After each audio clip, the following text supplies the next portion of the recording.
Hello दोस्तों, मैं अंकित digital शिक्षा के ऑनलाइन प्लेटफॉर्म पे आपका स्वागत करता हूं। आज की क्लास में हम हल के ऊपर चर्चा करने वाले हैं, यानी कि हल के पुनर्वलन के सिद्धांत के ऊपर। यह सिद्धांत परीक्षा की दृष्टि से अत्यंत ही महत्वपूर्ण है, इसलिए आप इस क्लास को पूरा देखिएगा। यदि आपको क्लास पसंद आए तो चैनल को सब्सक्राइब करें, वीडियो को लाइक करें और जो चीज समझ में ना आए वह कमेंट करके हमें अवगत कराएं। हम आपको आगे की क्लास में उसको समझाने की कोशिश करेंगे। और हाँ, हमारे जो टेलीग्राम चैनल है, आपको निःशुल्क नोट्स चाहिए तो टेलीग्राम चैनल की लिंक डिस्क्रिप्शन में दी है, वहां पे जाके चैनल को ज्वाइन करें। आपसे पूछा गया कि भैया सबसे पहले कि हल कहाँ के निवासी थे। एक क्वेश्चन यहीं से पूछा जा सकता है कि हल कहाँ के मनोवैज्ञानिक थे, तब आप क्या बताएंगे कि हल भैया अमेरिकी मनोवैज्ञानिक थे, यानी कि एक अमेरिकी मनोवैज्ञानिक थे। इनकी पुस्तक का नाम, पुस्तक जरूर कंठस्थ करिएगा क्योंकि पुस्तक आपसे जरूर ही पूछी जाती है। कहते हैं कि principle of behaviour, principle of behaviour किसकी पुस्तक है, तो कहेंगे भैया यह हल की पुस्तक है। किसकी? तो प्रिंसिपल ऑफ बिहेवियर हल की पुस्तक है। यह पुस्तक कब आई? तो यह पुस्तक 1915 में आई। कब आई? 1915 में आई। इस पुस्तक में इन्होंने क्या किया? तो इस पुस्तक में इन्होंने पुनर्वलन का सिद्धांत या चालक न्यूनता का सिद्धांत, ड्राइव रिडक्शन थ्योरी के ऊपर, और अपने द्वारा जो प्रयोग किया गया है, इन्होंने चूहे के ऊपर प्रयोग किया या चूहा के ऊपर प्रयोग किया। हालांकि इन्होंने प्रयोग तो काफी किए, लेकिन उनमें से आपके लिए यह सर्वाधिक महत्वपूर्ण है। एक प्रयोग इन्होंने बिल्ली के ऊपर भी किया है, ठीक है। तो उसके ऊपर इस पुस्तक में चर्चा करी है, इसको कंठस्थ करिएगा। प्रिंसिपल ऑफ बिहेवियर किसकी पुस्तक है? आप बताइएगा भैया यह तो हल की पुस्तक है। कौन सी? Principle of behaviour. अब देखिएगा, इस सिद्धांत के उपनाम के ऊपर चर्चा करें, फिर उसके बाद इनके प्रयोग को समझेंगे, उसके आधार पर कि इसके कैसे नाम पड़े हैं उनके ऊपर। तो कहते हैं गणितीय सिद्धांत कहते हैं इसे। अब भैया देखे, कहते हैं गणितीय सिद्धांत।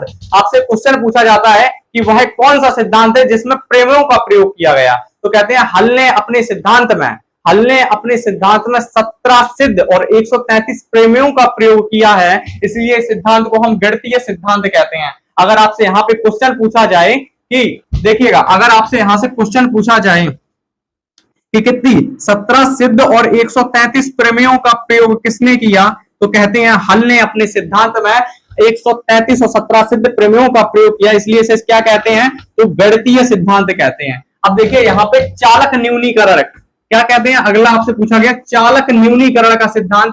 आपसे हालांकि एक बार क्वेश्चन पूछा गया यूपी टेट में कि ड्राइव रिडक्शन थ्योरी किसने दी।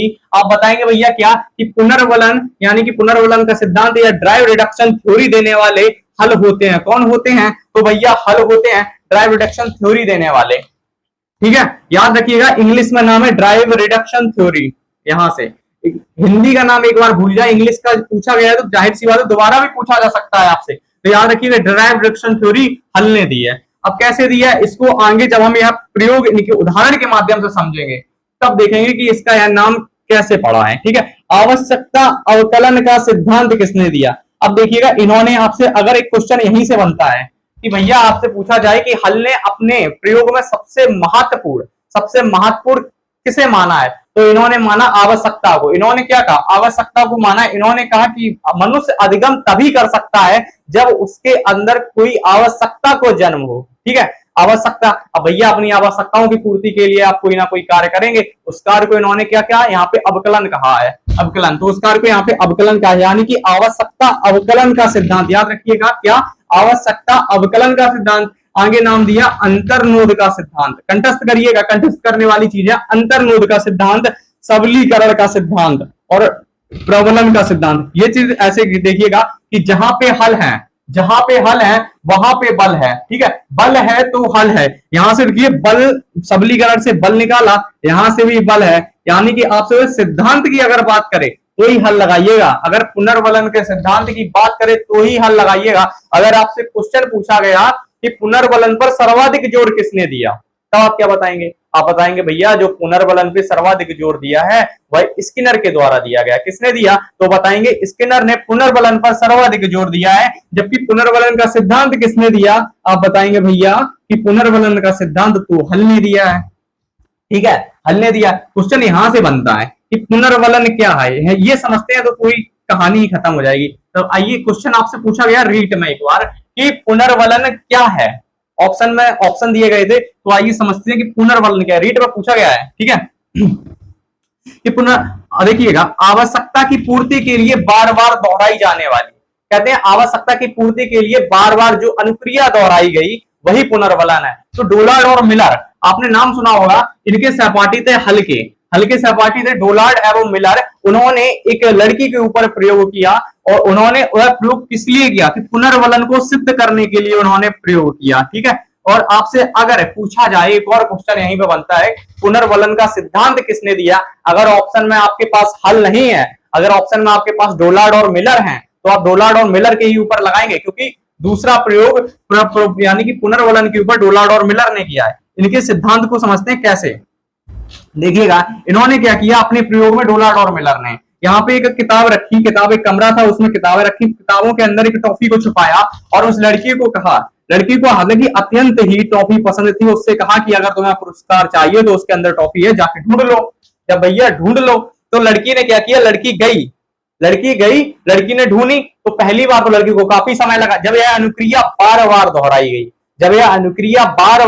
गई, तो एक समय आया कि लड़की एक बार में ही जाती, टॉफी लेकर आती। तो अनुक्रिया क्या है, हमने आपसे क्या कहा, लड़की की आवश्यकता क्या थी, टॉफी को प्राप्त करना, यानी कि आवश्यकता की पूर्ति करने के लिए लड़की क्या कर रही थी, अनुक्रिया को क्या कर रही थी, बार बार दोहरा रही थी। तो इन्होंने इसी चीज को क्या नाम दिया, इन्होंने नाम दिया क्या, पुनर्वलन। इसी चीज को, पुनर्वलन को डिफाइन किया, किसने किया, तो कहेंगे डोलार्ड और मिलर ने। पुनर्वलन पर जोर किसने दिया, तो बताएंगे भैया कि पुनर्वलन पर जोर स्किनर ने दिया। और पुनर्वलन का सिद्धांत किसने दिया, तब आप क्या बताएंगे कि पुनर्वलन का सिद्धांत तो भैया हम पढ़ ही रहे हैं, यहाँ किसने दिया, हल ने दिया। अगर आपको यहां तक क्लास को समझने में कोई परेशानी हो तो एक बार कमेंट करके हमें अवगत जरूर कराएं। अगर आपको अच्छे से समझ में आया है तो चैनल को सब्सक्राइब जरूर करें। अगर आपका मन हो तो शेयर भी कर दें, क्योंकि शेयर में कोई परेशानी ना हो। ठीक है, देखिएगा अब इनका जो प्रयोग है, इन्होंने क्या किया, इन्होंने आपसे अगर पूछा जाए कि सबसे महत्वपूर्ण, इन्होंने सर्वाधिक महत्वपूर्ण किसे माना, कि मनुष्य अधिगम कैसे करेगा, इन्होंने माना कि आवश्यकता को माना। ठीक है,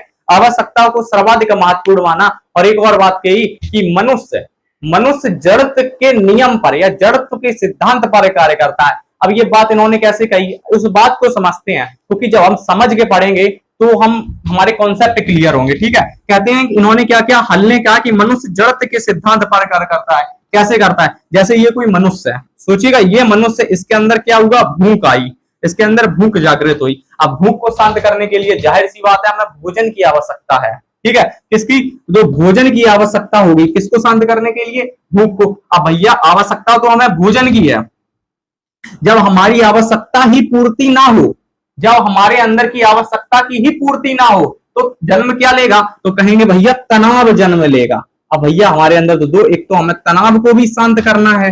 अब तनाव को हमें शांत करने के लिए और अपनी आवश्यकता की पूर्ति करने के लिए हम क्या करेंगे, अनुक्रिया करेंगे। जब कोई क्रिया करेंगे तो जाहिर सी बात है मनुष्य क्रिया करेगा, ये हो ही नहीं सकता कि मनुष्य कोई क्रिया करे और वह अधिगम ना करे। तो कहते हैं कि मनुष्य अधिगम तभी कर सकता है, मनुष्य अधिगम तभी कर सकता है जब उसके अंदर जागृत हो आवश्यकता। ठीक है, मनुष्य अधिगम आपसे पूछा जाए कब करेगा, हल के अनुसार, आवश्यकता उसके अंदर जागृत हो। देखिएगा जब कोई पाठ्य बनाया जाता है, आपसे एक क्वेश्चन यहीं से पूछा जा सकता है कि जो पाठ्य सामग्री बनाई जाती है या पाठ्य बनाया जाता है, कोई पाठ बनाया गया, सर्वाधिक महत्वपूर्ण क्या उसमें रहता है, कहेंगे बालक की क्या आवश्यकता है, छात्रों की क्या आवश्यकता है। जब हम छात्रों की आवश्यकता की पूर्ति करेंगे तभी तो छात्र सीखेंगे। जब उनकी आवश्यकता किसी और चीज की, आपने पाठ कोई और बना दिया, उसमें विषय वस्तु कोई और बना दी, तो छात्र उसमें रुचि ही नहीं लेगा। ठीक है, क्वेश्चन पूछा जा सकता है, आपसे याद रखिएगा। तो यहाँ पे उसने क्या किया, भोजन को प्राप्त करने के लिए क्या किया, तो क्रिया बार बार दोहराई आवश्यकता को पूर्ति करने के लिए। अगर आपसे यहां से एक और क्वेश्चन बनता है, ये याद रखिएगा कि मनुष्य को चला कौन रहा है यहाँ पे, यानी कि मनुष्य को चलाने वाला होता है कौन, यहाँ पे भूख है, तो मनुष्य को यहाँ पे तो भूख लगा चला रही है, तो इसे चालक नाम दिया गया। यानी कि एक कॉन्सेप्ट बनता है यहां से, देखिएगा कि जिस चीज की आवश्यकता होती है या भोजन होती है, जिस चीज को शांत करने के लिए मनुष्य प्रयास करता है, वही चालक कहलाता है। आपसे अगर क्वेश्चन पूछा है चालक कौन है, तो मनुष्य की जिस चीज की आवश्यकता है, वो जैसे आपको आवश्यकता है इसको ढूंढने के लिए आप क्या करेंगे, यहां से वहां प्रयास करेंगे, इसको ढूंढना आपको क्या बना रही है, चालक, आपको चालक, इसकी आपको आवश्यकता है, ये नहीं मिला, आपके अंदर तनाव जन्म लेगा। जब आप इसको ढूंढने के लिए कोई प्रयास करेंगे तब इसके बीच में आपको अधिगम होगा। ठीक है, यहां तक अगर आपको समझ में आया है तो चैनल को एक बार सब्सक्राइब जरूर करें। और एक और है, अगर आपसे कहा गया कि जैविकीय संरचना के ऊपर कौन सा सिद्धांत आधारित है, तब भी आप क्या लगाएंगे कि भैया जैविकीय संरचना के ऊपर जो सिद्धांत आधारित है, क्योंकि उसकी जैविकीय संरचना के ऊपर, तो कहेंगे हल के सिद्धांत जैविकीय संरचना के ऊपर आधारित है। आपसे पूछा गया कि गणितीय गणितीय सिद्धांत किसे कहते हैं, तब भी आप बताएंगे कि हल को कहते हैं। एक बार यह नाम पूछा गया है कि गणितीय सिद्धांत किसे कहते हैं, हल को कहते हैं। ठीक है, देखिएगा अगर आपसे कहा जाए कि वह कौन सा सिद्धांत है जो पावलोव और थॉर्नडाइक के नियम पर आधारित है, तब आप बताएंगे भैया पुनर्वलन का सिद्धांत है। अब आपको बताया कि भैया जो पुनर्वलन का सिद्धांत वह किसने दिया, तो बताएंगे भैया कि वह सिद्धांत तो हल ने दिया। किसने दिया, हल ने। यानी कि आपसे पूछा जाए पावलोव और थॉर्नडाइक, पावलोव और थॉर्नडाइक के नियम पर आधारित होता है कौन सा, कहेंगे पुनर्वलन का सिद्धांत। एक और क्वेश्चन पूछा जाए कि बताइए कि स्किनर ने अधिगम का सर्वश्रेष्ठ सिद्धांत किसे कहा, तो भैया कहते हैं कि स्किनर ने हल के सिद्धांत को अधिगम का सर्वश्रेष्ठ सिद्धांत कहा। कि स्किनर ने क्या कहा, अभी तक अधिगम में जो भी सिद्धांत आए उनमें से हल का सिद्धांत अधिगम का सर्वश्रेष्ठ सिद्धांत है। क्या है, हल का सर्वश्रेष्ठ सिद्धांत है। किसने कहा, बताएंगे स्किनर ने कहा। यदि आपको यहां तक वीडियो पसंद आया हो, क्लास पसंद आई हो, चैनल को सब्सक्राइब जरूर कर लें एक बार, और लाइक जरूर करें। जो चीज समझ में ना आई हो कमेंट करके हमें बताएं, और हमारे चैनल की लिंक डिस्क्रिप्शन में दी गई है टेलीग्राम की, वहां पे जाके आप ज्वाइन कर लें, और वहां पे आपको निःशुल्क नोट्स उपलब्ध कराए जा रहे हैं। धन्यवाद।